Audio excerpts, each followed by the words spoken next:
Do you think that with Marcus Freeman, obviously a lot of programs wanted him. Notre Dame wanted to keep him, but was there? I'll ask this gently. Was this a panic hire to keep him from leaving? Yeah, no, it wasn't. And so what understand is Jack Swarbrick kind of viewed Marcus as the successor to Brian Kelly. I just don't think Jack Swarbrick knew it was going to be after a year. I don't think anybody really knew Brian Kelly was going to leave that quickly, but we all knew Brian Kelly's time was coming to an end. And that's why Notre Dame, like Notre Dame did something with Marcus Freeman they've never done before, and that was they got into a bidding war to get him. They didn't do that just to have him as his defensive coordinator. There was always an end game in mind. And look, Luke Fickell expressed interest in the job. It never went to the point where would he take it or not. There was other coaches that Mike Campbell had expressed interest in the job. There's a couple other coaches I can't name that are big names that had expressed interest in the job. But it was just obvious to Jack Swarbrick that this is the guy. The players wanted him. The alumni loved him.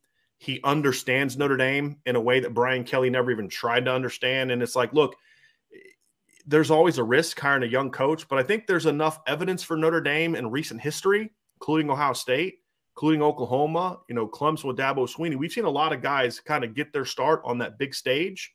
We can say, look, we've seen it. As long as you put a good enough staff around him, he's got the chops, right? Because I think at the end of the day, guys, that's what I care about. I mean, we've seen veteran defensive coordinators, guys have been coaching a long time, come into a job and stink.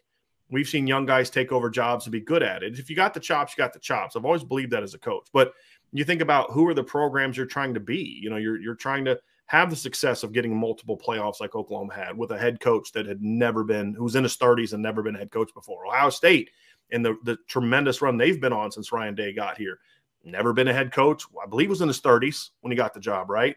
Dabo Swinney he'd never been a coordinator when he got the Clemson job, right? So now the situations are different in every instance. Dabo was replacing a coach that had failed.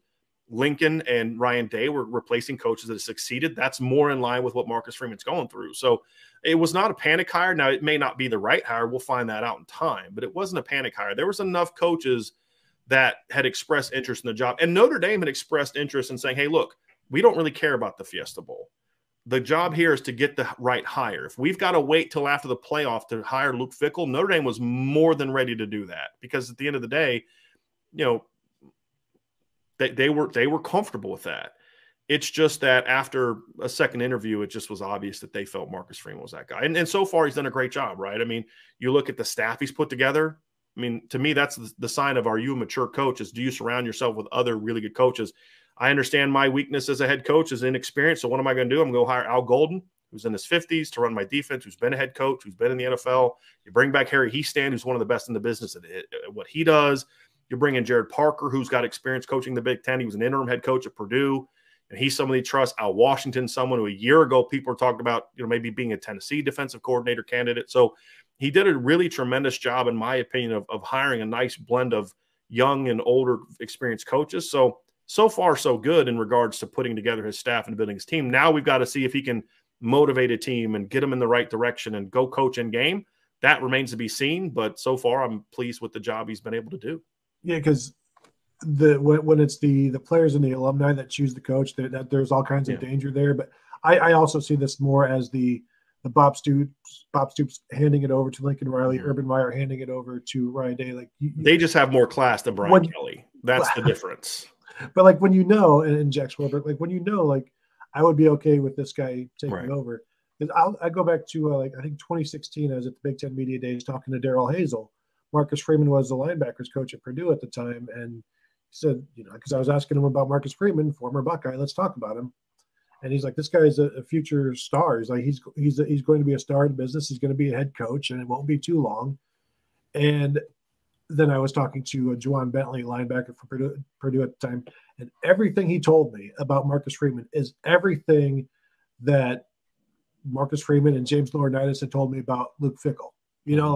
They were the same person, the same kind of coach, and Marcus Freeman has learned from Luke Fickell, learned from Jim Tressel, and very different than Jim Tressel, very different than Brian Kelly in terms of care, I think, and in that respects and different. And Marcus Freeman's a polar opposite of Brian Kelly in that regard. Exactly. And that's somebody that everybody can get behind. I think it's also something that recruits can get behind. And I think that's where you've got an even more upside there. It's like, yes, we'll figure out how it goes on the field, but recruiting, it's hard to dislike Marcus Freeman, and it's not so hard to dislike Brian Kelly. No, it's actually harder to like him. I mean, and that was when he was winning. I mean, Mark knows this.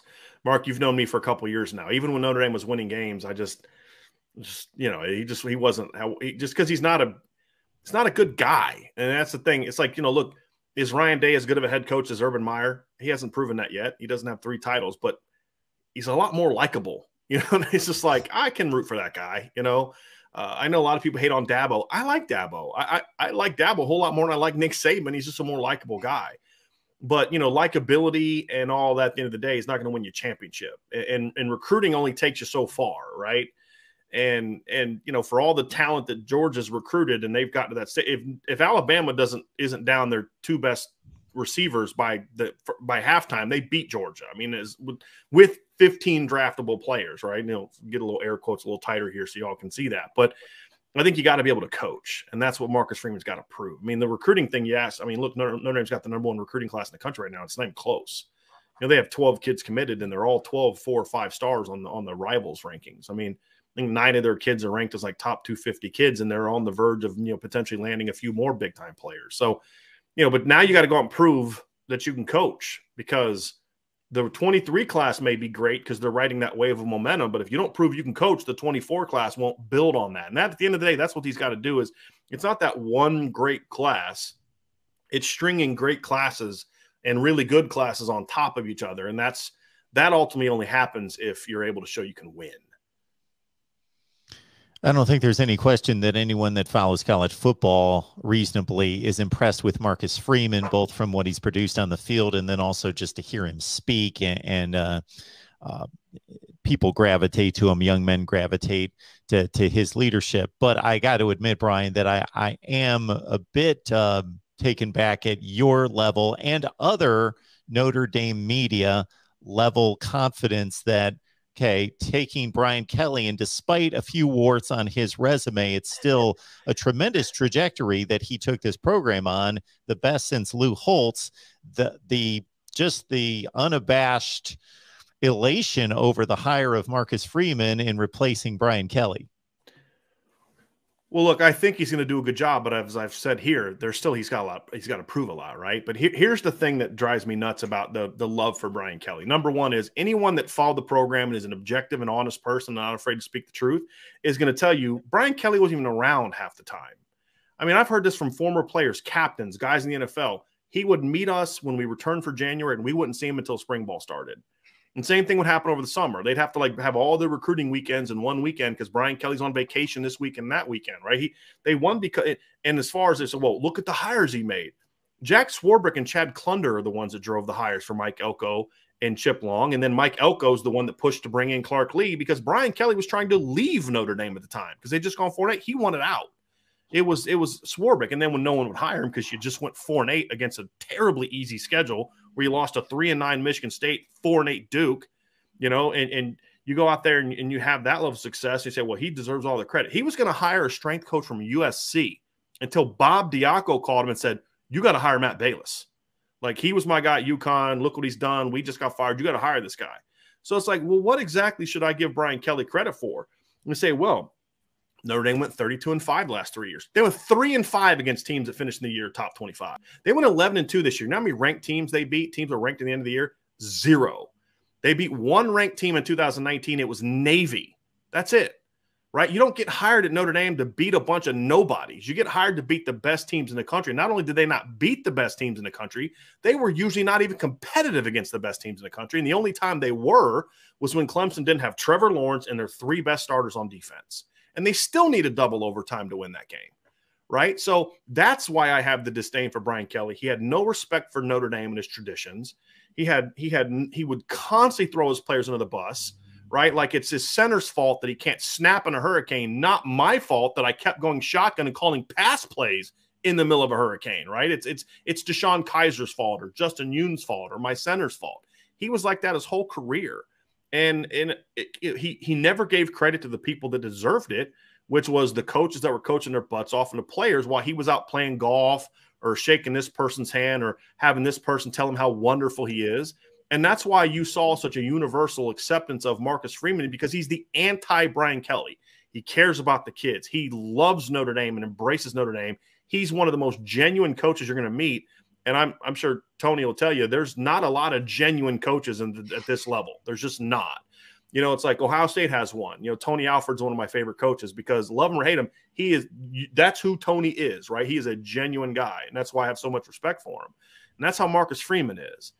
And that's why you see alums. They had 300 alums come back for the spring game, right? Notre Dame alums aren't all hanging out in northern Indiana, right? They're across the country, sometimes the world, because there's an excitement around Notre Dame because they actually feel like they have someone who gives a rip about them.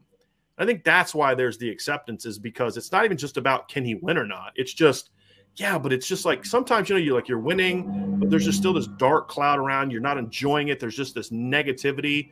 It's like I said this when Jim Harbaugh was with the Niners. I said the first bad season he has, they're going to be out because you better win because it's a miserable experience, and that's what Notre Dame went through. So maybe Marcus Freeman won't be able to coach. I don't know.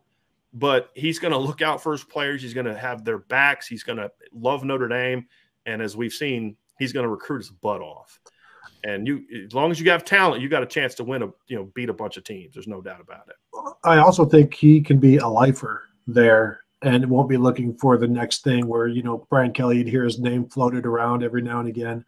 I am disappointed, though, with Marcus Freeman's turn to coaching, because when he was playing and James Laurinaitis were playing, and obviously James Laurinaitis' father was a professional wrestler, one of the two Road Warriors, they had talked about when their playing days were over, getting into wrestling and being a tag team. And I thought, you know, maybe those two guys could bring back the Road Warriors, the new generation of the Road Warriors. Now it's probably not going to happen, and it's a little bit disappointing. Yeah, I understand that. Yeah, I understand that. I mean, I'm a child of, I don't know how old you are, but I'm in my mid-40s, so I grew up in that era, right? Mm-hmm. Road Warriors versus Demolition. So, yeah, that would have been fun to see. That'd have been fun to see. I'm actually, as a Notre Dame fan, I'm glad he didn't go down that route. Both of them didn't go down that route. I think it's going to pay off well for Notre Dame. But, yeah, I can, as an 80s child of the WWF, right? Yeah, I'm with you on that.